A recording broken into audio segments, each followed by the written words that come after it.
What's up, everybody? So I am starting a new segment here on my YouTube, Instagram, Facebook, whatever you're watching me on, and we're gonna do murder and makeup. All right, I am so excited about this. I am all about true crime stories, and I'm really weird like that, and the makeup that I love hold dear to my heart. I will be doing that on me as well while I'm telling you guys these stories, and I'm so excited. So today we are going to talk about the town that dreaded Suntown. Here we go. Okay, with a creepy story, you gotta have creepy music. So of course I'm using my and we got creepy music in the background to add to the thrill of the story time. Here we go. So this story is about phantom attacks. It occurred about 8 months after World War II. Texarkana, I think that's how you say it, was pleasant and citizens were preparing for a good future. On the night of Sunday, March 3rd, 1946, Sammy Fuller and Linda Mae Jenkins park on the Lover's Lane. Soon, the hood of the car opens and closes with a man with a bag over his head with holes cut out for his eyes. He is seen holding wires he had yanked from the engine. While Sammy tries starting the car, the man breaks his window and pulls him out, cutting him on the broken glass. Then, the man gets inside the car with Linda. The next morning, Linda is found on the side of the road, barely alive. While at the crime scene, Deputy Norman Ramsey reports that both victims are still alive. He leaves a message for Sheriff Baker to meet him at Michael Mager Hospital. At the hospital, a doctor tells Sheriff Barker that Linda was not raped, but that her back, stomach, and breasts were heavily bitten, literally chewed. At the police station, Barker suggests to Police Sullivan to warn teens and college students from parking on a lonely road. On March 24th, while investigating a Lover's Lane in heavy rain, Ramsey hears gunshots and finds Howard W. Turner dead in a ditch and the corpse of his girlfriend, Emma Lou Hook, tied to a tree. Ramsey spots the hooded man escaping in a car. Panicked, the town sells out of guns and other home safety equipment. Sheriff Baker calls in for help and tells Ramsey they're getting the most famous criminal investor in the country, the lone wolf of the Texas Rangers. Texas Ranger Captain J.D. Morales. After arriving, Morales explains he will be in charge of the investigation and calls the unidentified attacker a phantom. Ramsey is assigned to assist Morales. And a portable AC sparks plug, Benson, is to be his driver. At the barber shop, Ramsey explains to Morales his theory that the phantom attacks happen every 21 days. The next attack falls on the day of high school prom, and decoys are set up on the edges of the town. After the dance on April 14th, trombone player Peggy Loomis leaves with her boyfriend Roy Allen.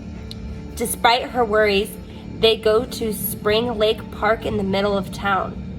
When they leave, the phantom jumps on the driver's door and pulls Roy out of the car, causing Peggy to crash. She flees as the phantom beats Roy, but he catches her and ties her around a tree.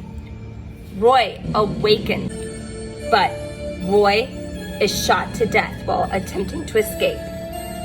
The phantom attaches a pocket knife to the distal end of the side of Peggy's trombone and kills her while playing the instrument by repeatedly projecting the side with the knife forward into her back while she is tied to the tree. Morales and the officers meet with the psychologist Dr. Kress at the restaurant, where he explains that the phantom is highly intelligent sadist with strong sex drive. Between the ages of 35 and 40, as Cress expresses his doubts about their chances of capturing the Phantom. The Phantom's shoes are shown, revealing that he had heard the entire conversation. At the station, a man named Johnson says that he was robbed and forced to drive a man to Lufkin at gunpoint. While on the road, Ramsey receives a report about an armed suspect.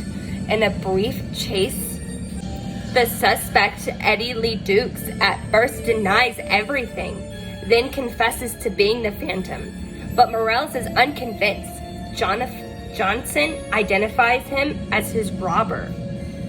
On May 3rd, Helen Reed is seen by the Phantom leaving a grocery store.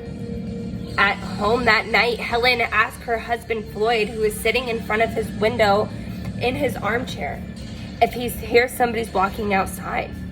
After he replies he does not, the Phantom shoots him through the window. Helen goes outside and inspects and sees Floyd dying. As she uses the telephone to call the police, the Phantom breaks through the screen door and shoots her twice in the face.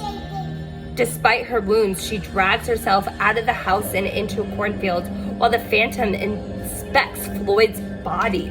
The Phantom stalks her with a pickaxe, but leaves when she gets help at a nearby house. News of this attack causes the town to panic, and people begin boarding up their windows. Later, Morales and Ramsey receive a report about a stolen car that matches the one that Turner and Cook murders. While investigating a sand pit, they encountered the Phantom. Morales shoots him but misses, causing him to run into the woods. The Phantom escapes by jumping past a moving train, but is shot in the leg. While the officers are waiting for the train to pass, the Phantom attacker escapes. They continue their search, but the Phantom attacker cannot be found.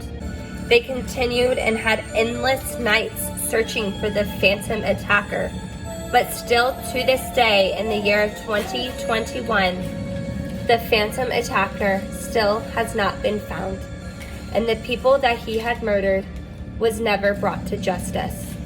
All right, everyone, that was so much fun. I loved doing that. I'm definitely going to do this again. Even if nobody watched, it was still so much fun for me. I, of course, used all my Lime Life stuff. So DM me if you want to get this look. I kind of like this look today is brought to you by Creepiness, okay? It's very messy on purpose. Just for shits and giggles, right? So this was so much fun. I hope that you guys enjoyed this story.